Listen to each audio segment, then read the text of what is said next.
হবে নিজ পাপ ভারে, এই তারা সবে দোষী হবে নিজ পাপ ভারে।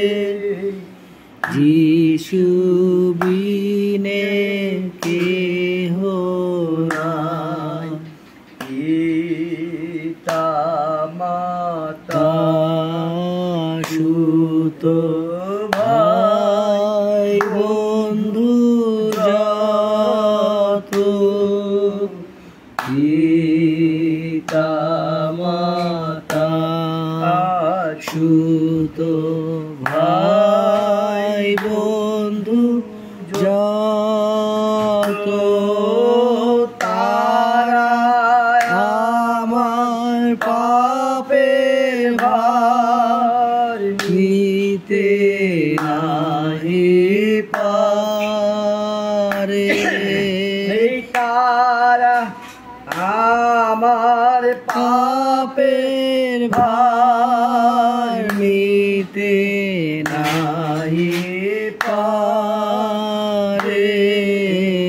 যিশু বিনে কেহ নাই, ওরে আমার মন গোধার যিশুর চরণ, ওরে আমার মন গোধার যিশুর চরণ, যিনি তোমার পাপের ভার নিলেন শিরোধারে।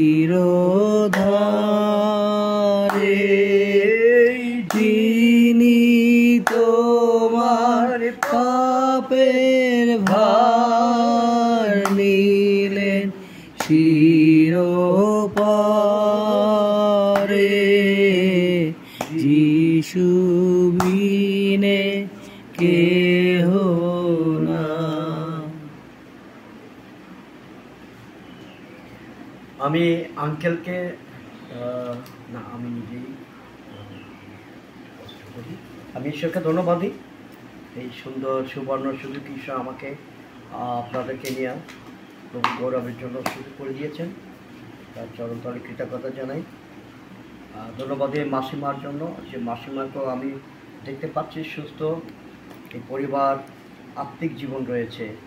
এই জন্য আমি প্রভুর গৌরবার্থে আমি উপদেশক 7 অধ্যায় আচ্ছা আমি পড়ছি জ্ঞানের কথা। ধন্যবাদ।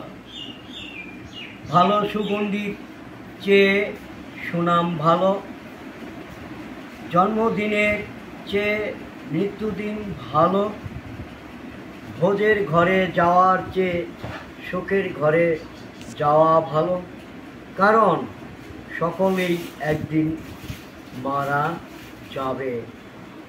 জীবিতদের এই কথা মনে রাখা উচিত।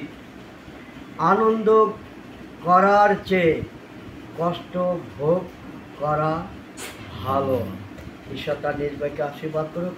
আমি ব্যাখ্যা দিতে চাই না, ব্যাখ্যার প্রয়োজন নেই এই ঘরে, কারণ এই ঘর প্রভুর আত্মিক বাউন্ডারির মধ্যে রয়েছে। আমি খুশি, যতবার আসি আমি বড় খুশি যে সময় প্রভুকে দেয়, এই জন্য আমি খুশি। কারণ কি, এই পৃথিবীতে আমরা যে কয়েকদিন আমরা থাকবো না কেন, আমরা আমার আনন্দ আছে, আমার কোনো দিকে অভাব নাই, আমি উপাসনায় যাব না, প্রার্থনার দরকার নাই, কিন্তু সেই গতির পরিবারে এটা না। আমি দেখতে পেলাম আরও কয়েক বছর আগে থেকেই দেখতে পাচ্ছি। এই জন্য আমাদের যেখানে কষ্ট, শোক এবং মরণাপন্ন, সেইখানে আমাদের প্রার্থনার জন্য এবং সেইখানে আমাদের শেয়ার করা খ্রিস্টানদের উচিত।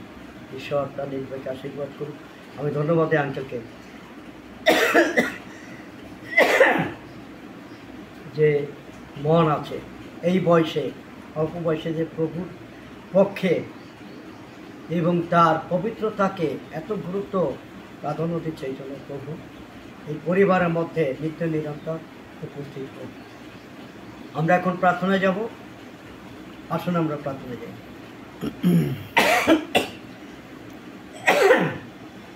স্বর্গের নাথ, জীবন্ত বাহিনীগণের ঈশ্বর, আমরা তোমার ধন্যবাদ ও গৌরব প্রশংসা করি। তোমার চরণ তলে কৃতজ্ঞতা জানাই। এই পৃথিবীর মাঝে, এই ধরাতে তুমি আমাদেরকে তোমার গৌরব করার সুযোগ সুবর্ণ দিয়ে আমরা প্রভু তোমার আরাধনা করতে পারছি।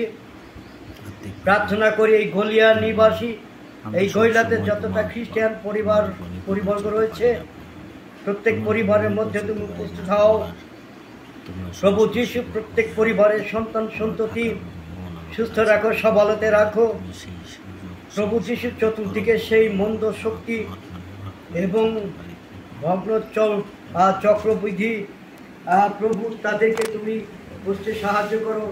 দেশকে শান্তিতে তুমি পরিচালনা করতে তাদেরকে তুমি সেই জ্ঞান, সেই নম্রতা, ধৈর্য দান করো। জীবন্ত পিতা, বিভিন্ন এলাকাতে, বিভিন্ন বাড়িতে অনেক অসুস্থ রয়েছে, হাসপাতালে, ক্লিনিকে অনেক রুগী অনেক অসুস্থতার মধ্যে চলছে। কেউ অর্থের অভাবে, কেউ চিকিৎসার অভাবে কষ্ট পাচ্ছে না। তুমি তাদেরকে সুস্থ সবলতা দান করো।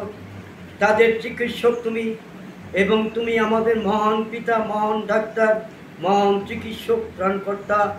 তুমি সকলের প্রতি কৃপা করো। মঙ্গলময় বাহিনীগণের ঈশ্বর, তুমি যখন আসবে, জীবন্ত পিতা তোমার রক্তের কৃত সন্তানদেরকে তুমি তোমার চরণ তলে আসার জন্য তুমি তৈরি করতে সাহায্য করো।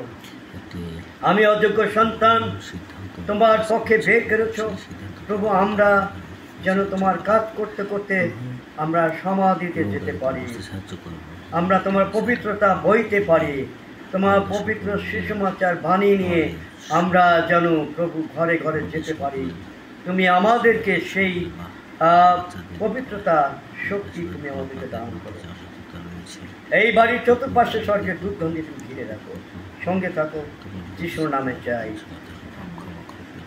আমাদের স্বর্গস্থ পিতা, তোমার নাম পবিত্র বলে মান্য হোক। তোমার রাজ্য আসুক, তোমার ইচ্ছায় পূর্ণ হোক, যেমন স্বর্গে তেমন পৃথিবীতে। আমাদের প্রয়োজনে খাদ্য আজ আমাদেরকে দাও। আমাদের অপরাধ সকল ক্ষমা করো, আমরাও যেন আপন আপন অপরাধীকে ক্ষমা করি। আমাদের পরীক্ষাতে আনিও না, কিন্তু মন্দ হইতে রক্ষা করো। কারণ রাজ্যে পরাক্রমেই মহিমায় যুগে যুগে তোমার নামে জয় হোক। Amen, amen, amen, amen. আমি খুশি হলাম।